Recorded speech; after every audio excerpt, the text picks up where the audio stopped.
Salam damai dan selamat pagi saudara-saudariku terkasih. Hari ini Isnin 5 Julai 2021. Pembacaan sabda dipetik dari Injil Matius bab 9 ayat 18 sampai 26. Kita awali renungan santapan firman Tuhan dengan tanda kemenangan Kristus.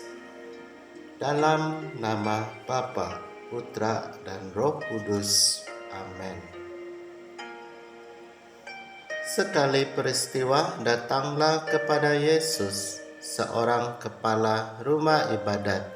Ia menyembah Dia dan berkata, "Anakku perempuan baru saja meninggal. Tetapi datanglah dan letakkanlah tanganmu atasnya, maka ia akan hidup."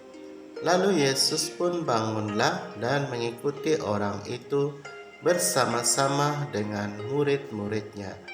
Pada waktu itu, seorang perempuan yang sudah 12 tahun lamanya menderita pendarahan maju mendekati Yesus dari belakang dan menjamah jubahnya.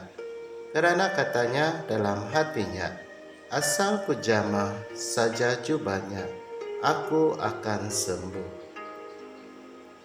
Tetapi Yesus berpaling dan memandang dia serta berkata, "Teguhkanlah hatimu, hai anakku, imanmu telah menyelamatkan engkau." Maka sejak saat itu sembuhlah perempuan itu. Ketika Yesus tiba di rumah kepala rumah ibadat itu dan melihat peniup-peniup seruling dan orang banyak ribut, berkatalah ia, "Pergilah, karena anak ini tidak mati, tetapi tidur." Tetapi mereka mentertawakan dia.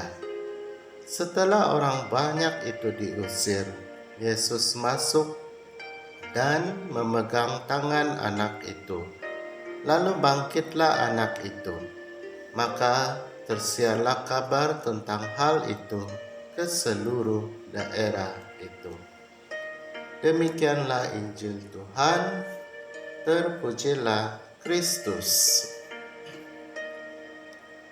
Saudara-saudariku terkasih, kasih Allah itu nampak dalam diri Yesus yang kita dengar dalam Injil hari ini. Yesus membangkitkan putri kepala rumah ibadat, orang yang sudah mati jadi mayat. Bagi orang Yahudi, menyentuh mayat adalah najis. Namun Yesus tidak hanya menyentuh mayat, tapi memegang tangan serta membangkitkannya. Kisah selanjutnya, Yesus menyembuhkan wanita yang sakit pendarahan. Orang yang sakit pendarahan adalah orang yang najis.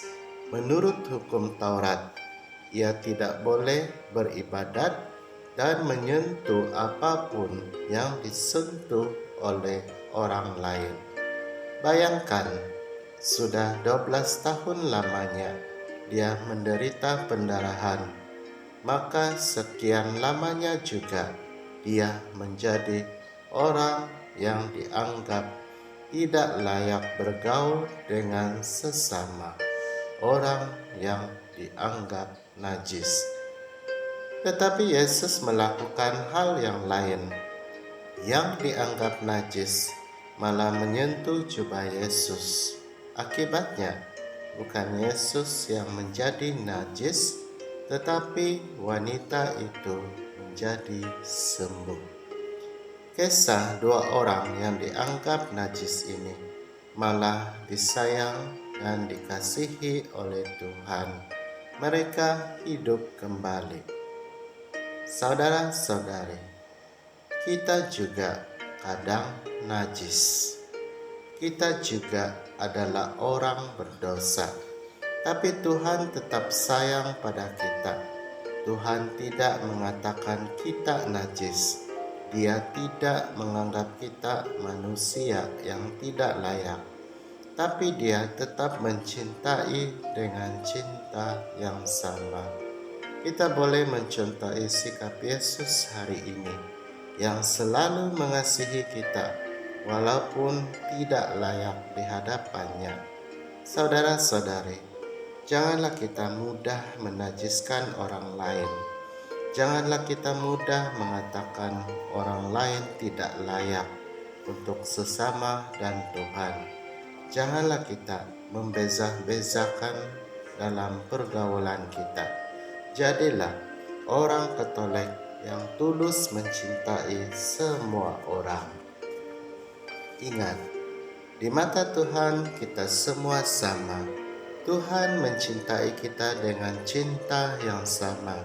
Semoga di mata kita, semua orang termasuk yang miskin, yang tersingkirkan, yang dianggap najis, yang tidak baik, juga memiliki cinta atau mendapatkan cinta dan kebaikan yang sama dari kita. Marilah kita menghidupi cinta Tuhan dengan mencintai sesama kita dengan tulus. Amin.